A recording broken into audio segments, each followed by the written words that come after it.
Hi guys, good morning, good morning, good morning. Ayan. So shout out sa lahat ng mga libakira dyan, sa lahat ng mga pangit na mga chismosa dyan. Magandang umaga. Hala, hindi pa nga kayo nakapagkain, nakapaghanda ng almusal. Chismis agad. O eto guys ha, andito pa rin ako sa bundok.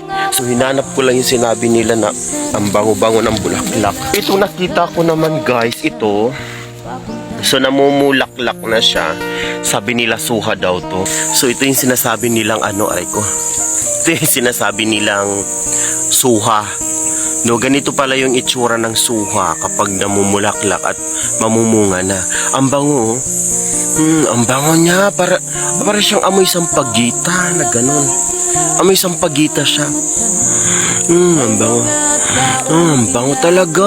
Ang bango talaga niya guys. Sobrang bango talaga. Diyos ko, kung nangangamoy kilikili ka, ito yung pangkudkod mo sa kilikili mo, matatanggal siya. Para siyang yung ginagamit sa dishwashing liquid na panghugas, ganun yung amoy. Oo, pero may pabango din na parang ganun ang amoy siya. Pero talagang i-compare mo siya, amoy sampagita talaga siya. Ang bango niya talaga. So ang dami nila, sobra ang dami Ang dami niya Ganito pala pag namumulak yung pag namumunga na yung ang bango niya sobra, ang bango ang bango.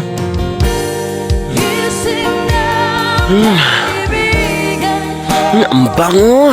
Ang bango-bango. So, ito pala yung sinatawag nila na suha. Ang bango ng bunga niya, no? Ang bakita dito. Nakakawala ng stress. Kaya lang, walang signal dito. Wala dito internet. Oo. Yun lang yung kalaban mo dito. Pero kung sanay ka naman sa buhay mo, talaga na buhay bundok, maganda. Pwede kang mag-upload ng video kapag nasa sa lugar ka na may signal. Like dito, walang signal talaga. No? Mahirap. Pero carrybills lang. So ayun guys, let's go back na tayo kasi magdidilig pa ako. Ayan, so abangan nyo na lang yung susunod ko mga video pa ha.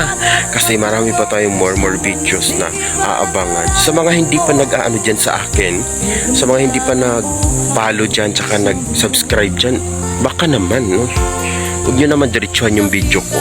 No, hindi lahat porkit hindi maganda, hindi nyo na ipapalo guys, no. Yun Diyos ko. Ayun, so ayan, abangan nyo na lang yung susunod kong video. Bye bye.